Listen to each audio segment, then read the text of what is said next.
be primarily in Exodus 3 today, but there are a few verses in Exodus chapter 2 that we need to finish up.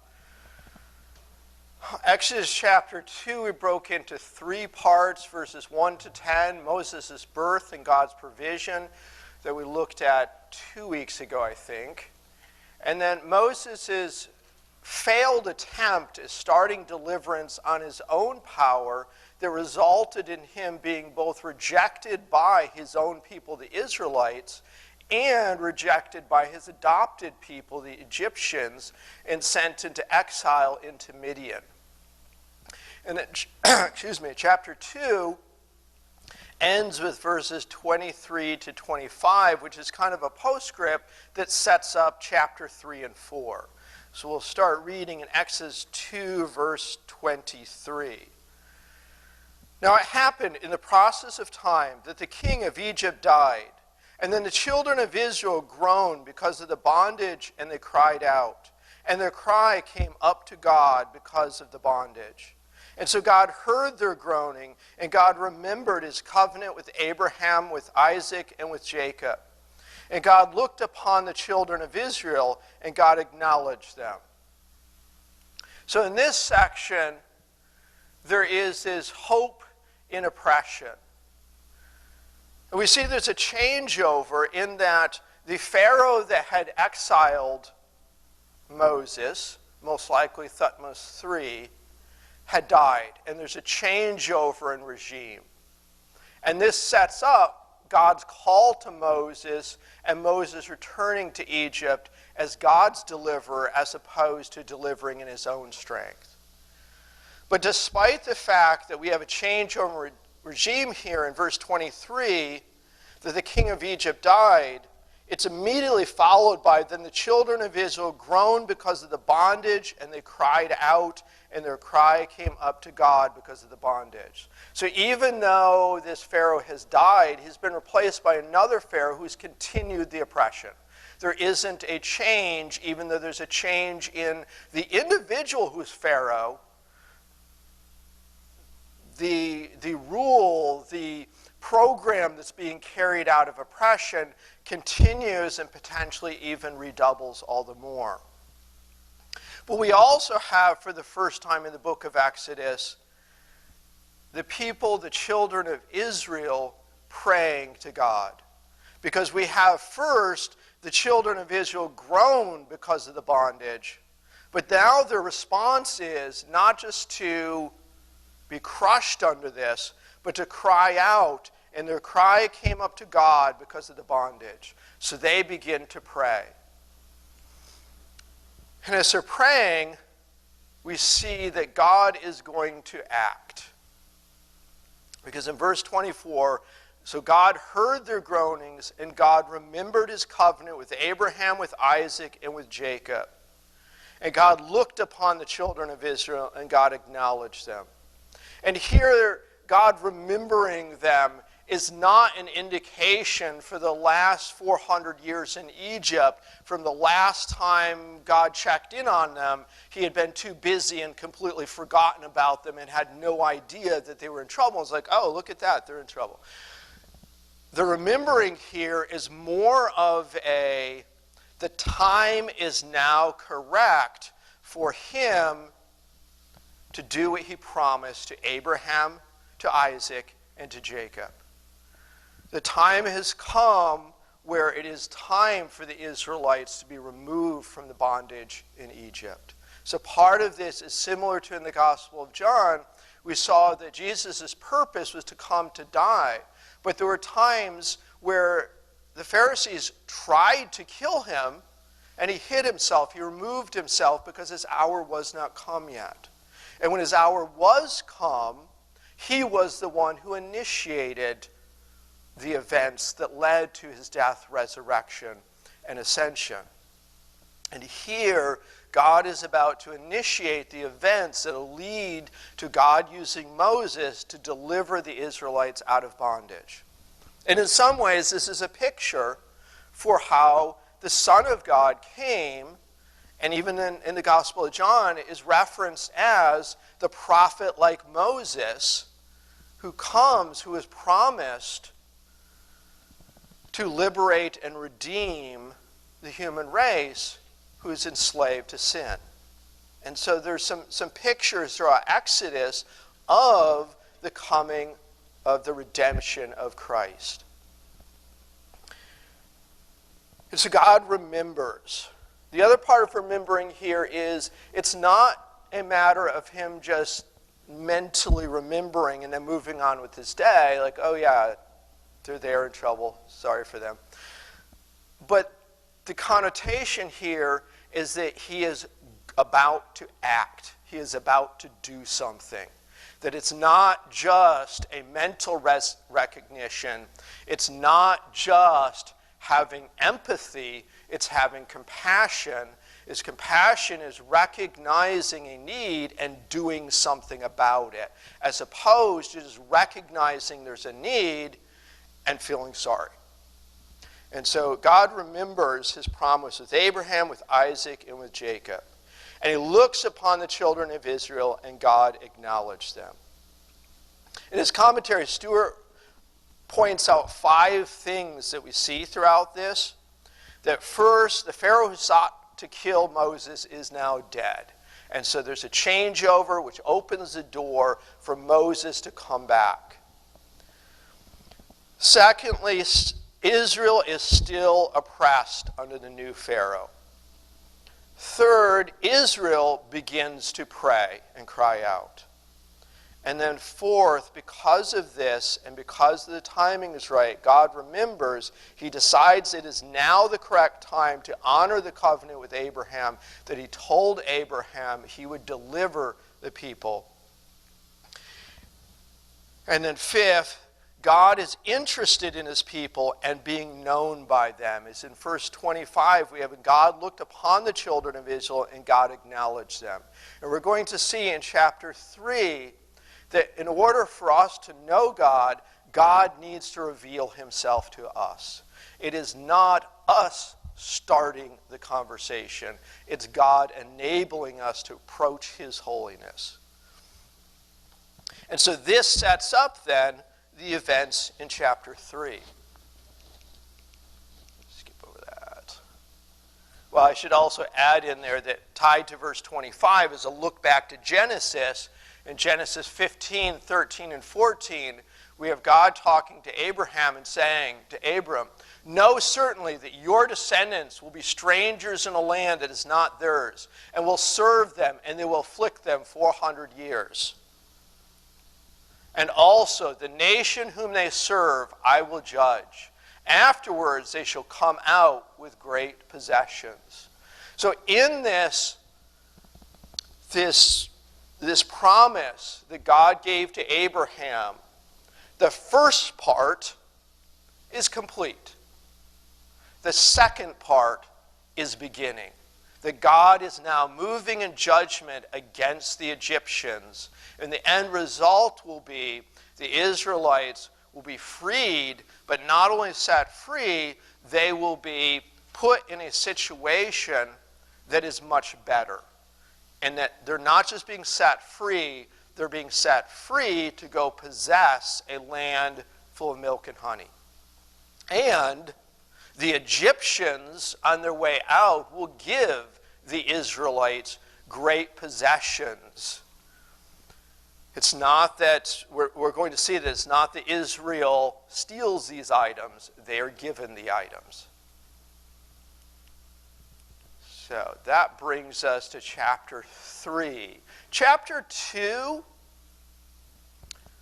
we had in the first 10 verses Moses' birth, and then the next 10 or so verses skips ahead, and Moses is in his late 30s, possibly 40 years old. Chapter 3, which starts with now Moses was tending the flock of Jethro, he is now close to 80 years old. He has been a shepherd in Midian, working as a hired worker in Jethro's household, married to Jethro's daughter Zipporah for close to 40 years now. There's very little that's recorded about that. But that was clearly a time where God was working and preparing Moses to be prepared to be the deliverer and leader. And what's interesting is back when he was 40, Moses was gung-ho to try to deliver, in that in his own power he looked this way and that way and then killed an Egyptian to start his deliverance, so to speak. And that went very badly. In the 40 years intervening, when he's been exiled and been a shepherd and learning to lead these sheep in the wilderness, his attitude has changed. He now, we're going to see, recognizes and realizes out of humility, he is not going to be able to do this in his own strength. And in fact, he's to the point where he doesn't think he can do this at all. And because of that, he's now ready to serve God. And so we have in verse 1, now Moses was tending the flock of Jethro, his father-in-law, the priest of Midian. And he led the flock to the back of the desert and came to Horeb, the mountain of God. So verse 1 sets the geographical stage, sets what Moses is currently doing. He's tending a flock. He's a shepherd. And first, this is an indication that back in chapter 2, where we saw in chapter 2, verse 11, it was emphasized that Moses was grown. He went out to his brethren and looked at their burdens, and he saw an Egyptian beating a Hebrew, one of his brethren. And we talked about how that at that point, Moses was very much identifying as an Israelite. He had disowned Egypt. He was not having designs on being the next Pharaoh. He was completely identifying with Israel.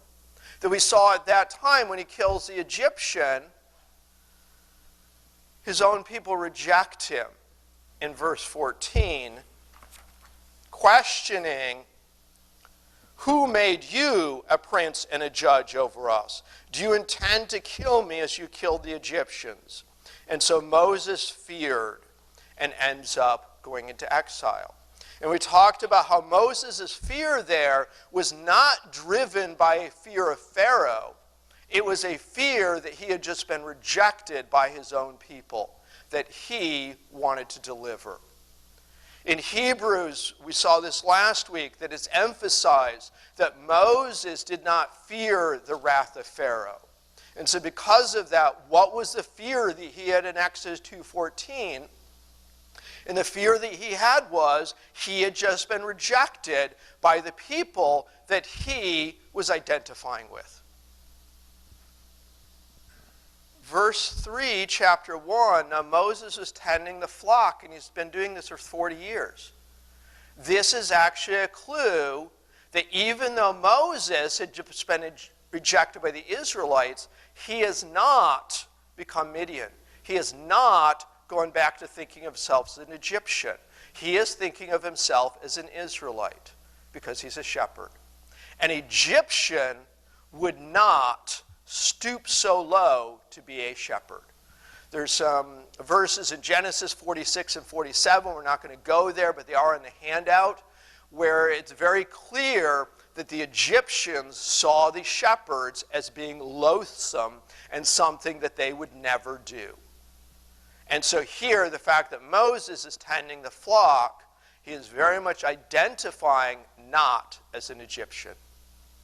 But at the same time, in doing so, he has lost his royal power completely. In that these aren't even his sheep. He is not tending his flock. 40 years on, these are not his sheep. He's a hired worker for Jethro, the priest of Midian. Because it says he was tending the flock of Jethro, his father-in-law. Moses is caring for sheep that are not his own. He is still a hired worker. He has dropped in rank significantly from being a prince in Egypt adopted by the Pharaoh's daughter. It's also somewhat interesting here that for the past 40 years, God has been preparing him in that he has been a hired worker in the wilderness leading someone else's sheep. And he is about to be called by God to be a shepherd to lead God's people in the wilderness. And because of their rebellion and their stiff-neckedness, it's not going to be a short period of time as was intended by God. Because God's intentions were not originally that the Israelites be in the wilderness for 40 years and then have to fight their way into the promised land. It was God's intention that Moses would lead them directly to the promised land, where God would drive out the inhabitants ahead of them. But because of Israel's rebellion and sin and stiff-neckedness, like actual sheep, Moses ends up leading God's sheep in the wilderness for 40 years. Again, they're not his sheep. He is God's shepherd over them. Geographically, he's led the flock to the backside of the desert and came to Horeb, the mountain of God. So Midian is to the west of the Red Sea. And because they're nomadic people, depending on the season and where the grass is grazing, they would sometimes take their sheep all the way into the Sinai Peninsula, which would be weeks' worth of travel away from their homeland. This is also an indication that Jethro trusted Moses, because Moses is a hired worker who has a large flock of Jethro's sheep. Probably not all of his sheep, but a large flock of them. And Jethro trusts him that he allows this hired worker to take those sheep where the grass is vast weeks away, and is not concerned that this Egyptian exile is then going to continue on back to Egypt and sell those sheep and then take that money and run, basically. And so evidently, in these 40 years, Moses has proved himself as being trustworthy to Jethro. Now, Jethro is also called Ruel in chapter 2. There's some who think that Ruel was his given name and Jethro was his title as a Midian priest, kind of like Pharaoh was a title. Others think that Jethro is kind of his last name, Ruel was kind of his first name. I think it's more likely it was his title. But either way, it's the same person. Ruel and Jethro are not two different people. Moses does not have a different father-in-law now than he had in chapter 2. And now introduced, came to Horeb, the mountain of God. So Horeb is a mountain range in the Sinai Peninsula. Mount Sinai is sometimes referred to throughout the book of Exodus as the mountain of God. And that is in the mountain range of Horeb. It's not known exactly which mountain that is. There's a mountain that is thought to be, but we really don't know for sure exactly where that mountain is. And so verse 2, and the angel of the Lord appeared to him in a flame of fire from the midst of a bush. And so he looked, and behold, the bush was burning with fire, but the bush was not consumed. And then Moses said, I will now turn aside and see this great sight, why the bush does not burn. And here there may be a little bit of a pun in the Hebrew, in that the word for bush here is senna, very similar to the Hebrew word for Sinai, as far as he's coming to see God's holiness at Senna, the bush, at Mount Sinai, which God is going to later in the book of Exodus bring the Israelites to and declare that that place is holy because of his presence. So there's an emphasis here on already setting up. We have the angel of the Lord in the fire not just being a fire, but rather the visible manifestation of God's glory, his Shekinah glory. It also becomes clear throughout this that the angel of the Lord is not just a run-of-the-mill angel. The angel of the Lord here is God himself. And there are some commentators who think this is a pre-incarnate Christ, is appearing to Moses. Others think that there's not enough evidence that we can know that for sure, but all agree this is not a run-of-the-mill angel. This is God himself coming to call Moses directly. And it becomes very clear that Moses recognizes this.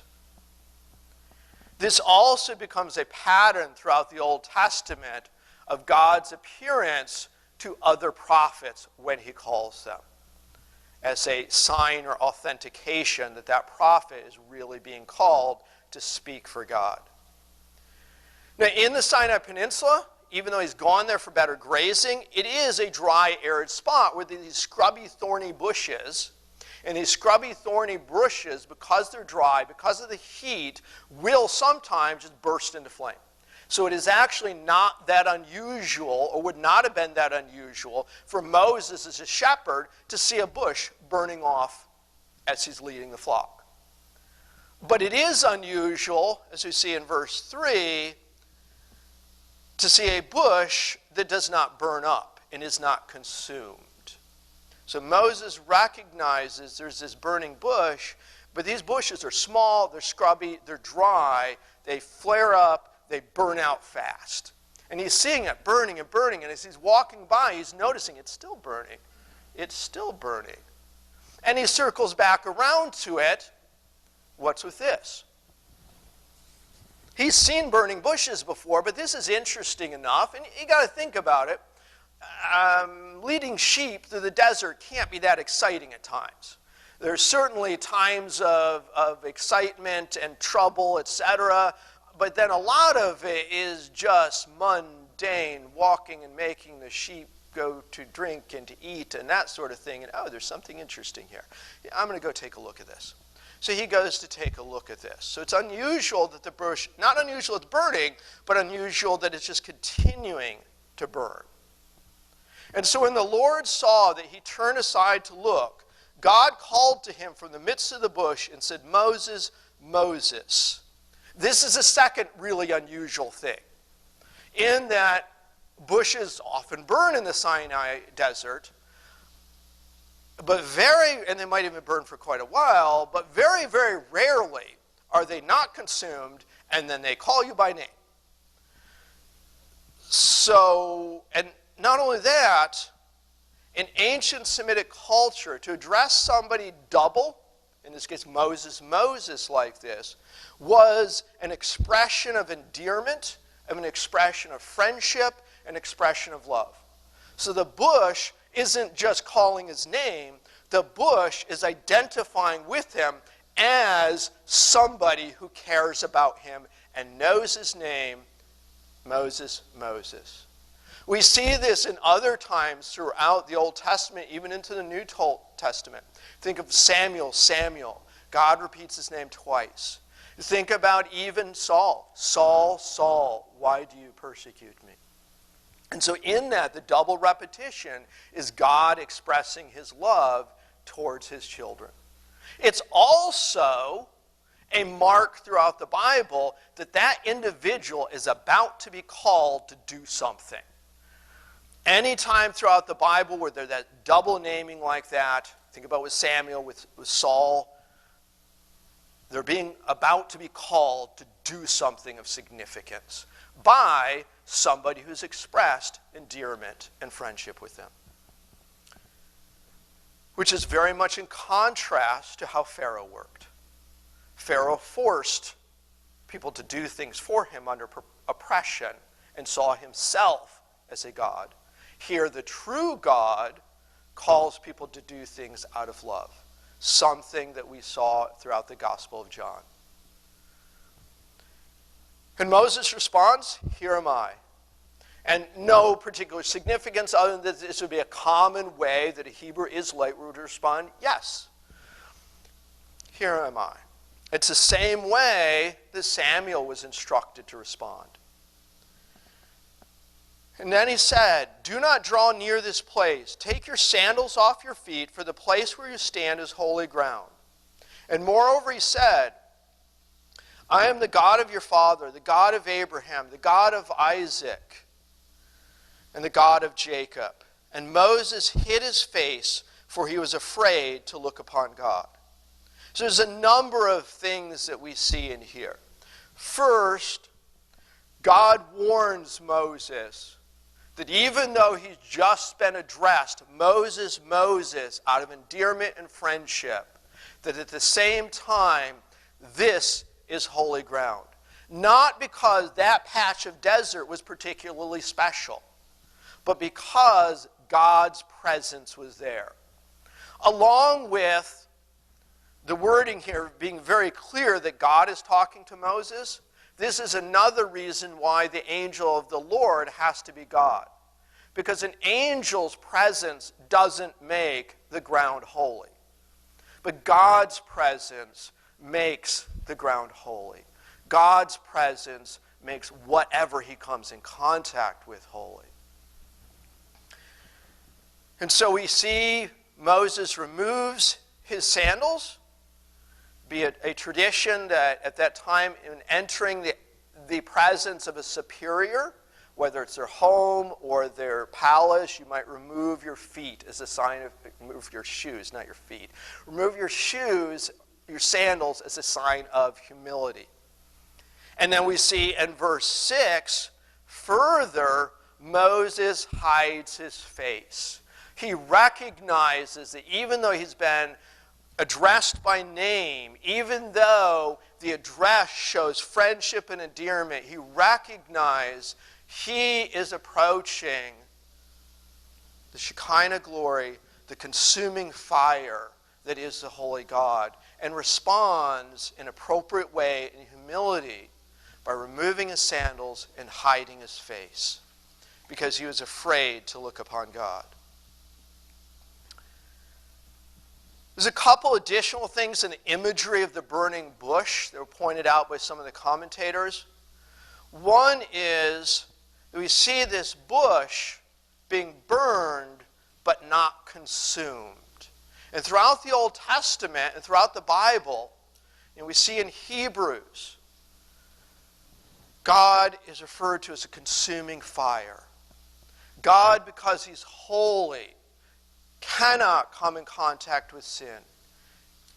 And here, because of that, we see the picture of God's divine judgment, this fire on this thorny bush. Because the bush likely would have been a scrubby acacia bush. It was a thorny bush. And we have the imagery in Genesis of the thorns as part of the curse. And so we have God's consuming fire coming down because of humankind's sin. And so the question becomes, how can God who's holy reveal himself to humans other than through judgment? Because we are sinful, we are not worthy. And even if we hide our face and take off our shoes like Moses did, we are still not worthy before a holy God. How is it that we are not consumed? And the answer is revealed through the gospel. That because God is merciful and because God wants to redeem and save humans out of the slavery and bondage of sin, just as he was going to use Moses to save the Israelites out of the physical bondage of Egypt. And so here we have this picture that the only way we will not be consumed by the wrath of God is through God's mercy and grace on us. That it's an act of God that we are not consumed by his fire. Just as this bush, it was a miraculous act of God that this wooden bush was not consumed by God's fire.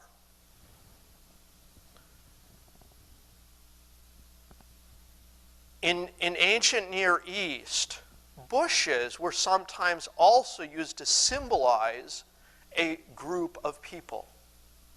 So we also have some who think that at the same time there's kind of a double meaning here, in that that bush, along with the representation of the gospel, was also a representation of Israel as a people.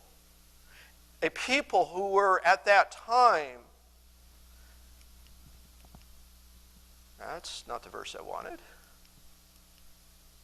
Oh, hang on. Nope. Evidently, I did not put that verse in there. All right. I thought I did. Sorry about that. There it is. All right. Somehow I'd already gone past it. Deuteronomy 4:20. But the Lord has taken you and brought you out of the iron furnace, out of Egypt, to be his people and inheritance as you are his day. So in Deuteronomy, we have this picture of the oppression that Israel was enslaved in as this iron furnace. And that kind of bolsters the interpretation that the burning bush that God was showing Moses was also a picture of Israel enslaved in the iron furnace of Egypt. And how that despite Israel being oppressed in the iron furnace, we saw in chapter 1, they continued to multiply. They were not consumed. And again, because of God's provision, because of God's miraculous work, he preserved Israel. He preserved that burning bush, that people of Israel enslaved in Pharaoh's iron furnace. And they were oppressed, but they were not consumed. So God is showing here Moses kind of several layers here. One, an image of the people that back in chapter 2, Moses had gone on his own in verse 11 to see the oppression and see the burden. And he was moved to try to do something in his own strength and killed the Egyptian taskmaster. Unfortunately, doing it in his own strength, it just made more problems and ended him in exile. But God is showing him this because God is about to call him now in God's strength in order to redeem the Israelites out of that iron furnace.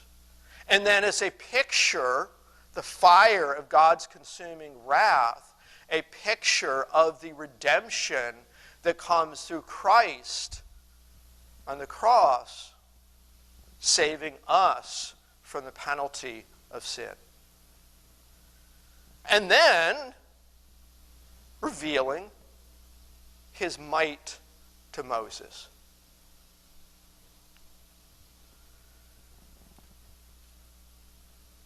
So in verse 7,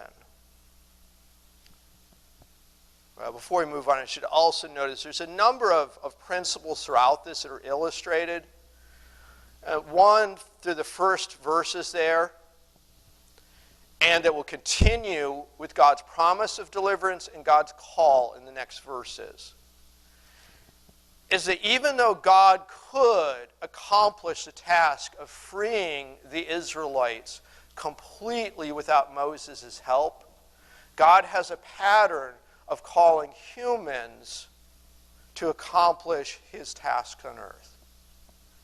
And that part of that is God doesn't just desire to be this mighty hand moving, but rather a mighty hand that has a relationship with his people, and that out of love his people respond and participate in the work that God is doing. And that was a theme throughout the Gospel of John that we saw. So verse 7, and the Lord's, I'm sorry, I'm jumping ahead here. Verse 6, there's a little bit more I should have commented on. Is moreover, he said, I am the God of your father. Remember how I said in verse 1, we see that Moses is tending the flock as an indication that he is identifying Israelite. Back in chapter 2:11, he identified as Israelite with his brethren, but he was rejected by the Israelites, and that was what caused him fear that headed him off into exile. Certainly the concern that he was going to get killed by Pharaoh played a role in that, but it was more so the fear of the rejection by the people that he was identifying with, his own people, as he was a Hebrew and Israelite.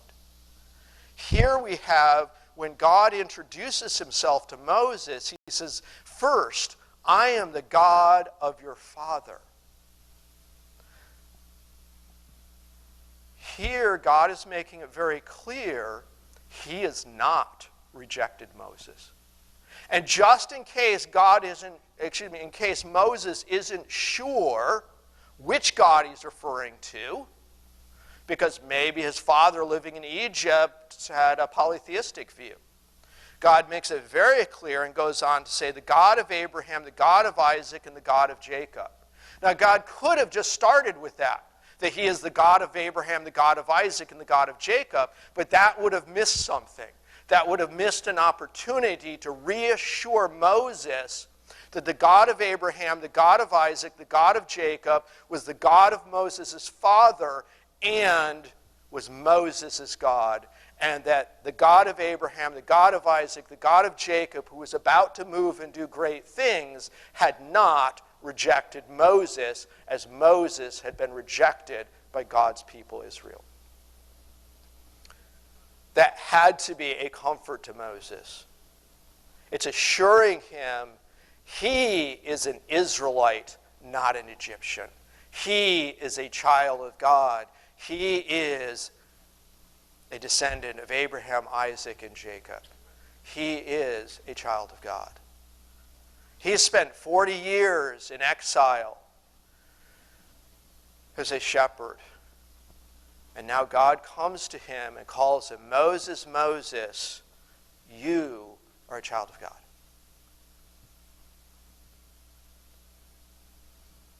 And the Lord said, I have surely seen the oppression of my people who are in Egypt, and have heard their cry because of their taskmasters, for I know their sorrows. And so here, God tells Moses, he recognizes what Moses had seen back in chapter 2. His brethren were oppressed. But God doesn't stop there saying that he has seen and heard their cries. He goes on in verse 8 to say, I have come down to deliver them out of the hand of the Egyptians and to bring them up from the land to a good and large land, to a land flowing with milk and honey, to the place of the Canaanites and the Hittites and the Amorites and the Perizzites and the Hivites and the Jebusites. Now therefore, behold, the cry of the children of Israel has come to me, and I have also seen the oppression with the Egyptians oppress them.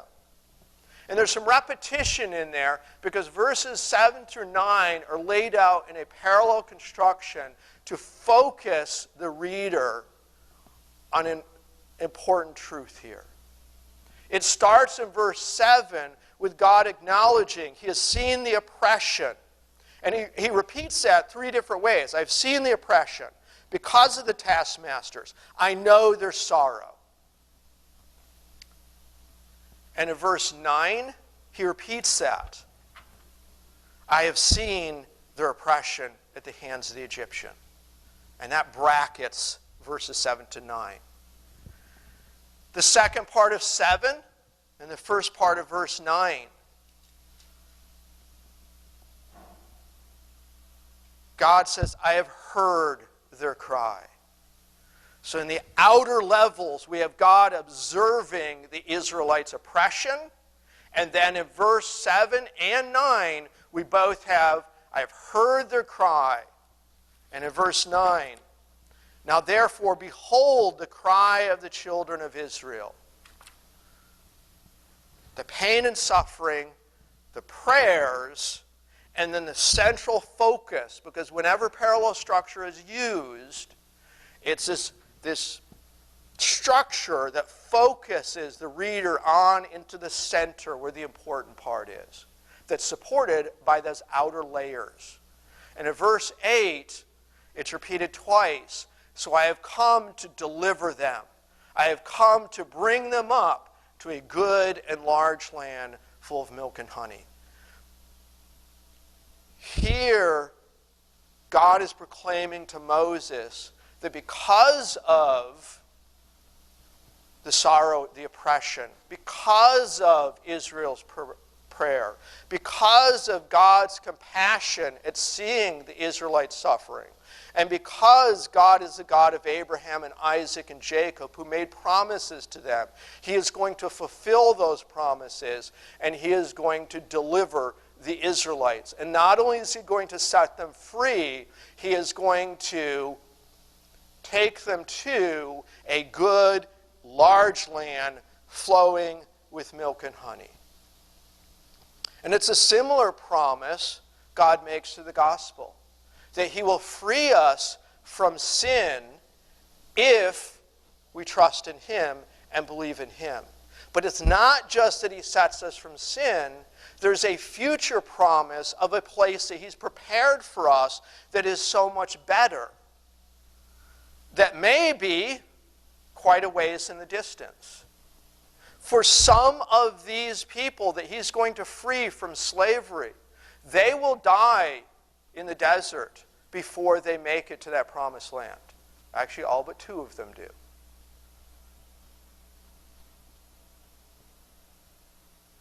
Most of us will die before we see the glory that's promised, unless God comes and raptures us first.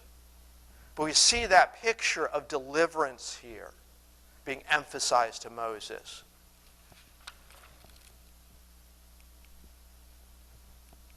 But then with the theme that God uses humans to accomplish his task, God now turns to Moses and explains why it is he's singled out Moses. In that he's not just telling Moses this so Moses can observe that God is going to deliver.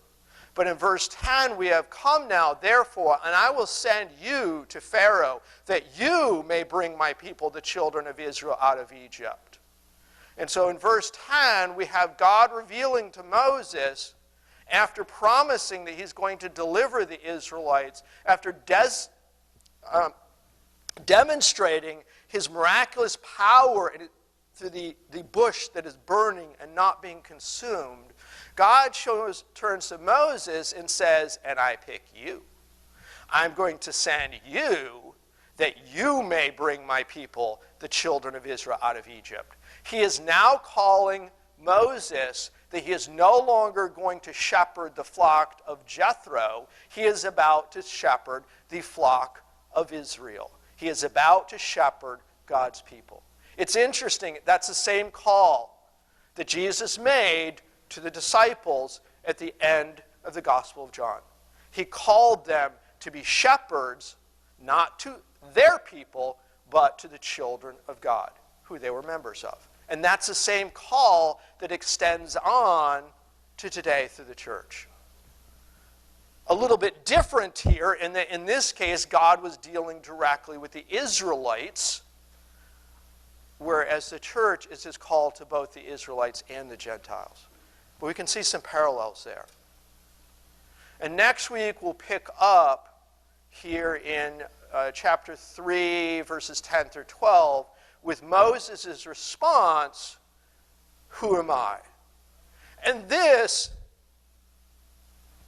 isn't just Moses trying to be refusing this. This is truly out of humility. Moses is to the point in his life he recognizes he's not anything special. And that he is responding, "Who am I that I could do this great thing?" And he has good reason to think that, because the time when he tried back in chapter 2, the response that he got in chapter 2, verse 14, from the Israelites was rejection and the question of, "Who are you? Who made you a prince and a judge over us?" And so Moses' response, "Who am I?" shows that he's learned some humility from the first time he tried this. So next time we'll pick up with chapter 3, around verse 10 or so. Dear Heavenly Father, we thank you for these words that you've given us. You show how that you have delivered your people in the past. You have compassion on your people despite being a consuming fire. A compassion to save us from sin, from bondage. And that you will continue to do that. In Jesus' name, amen.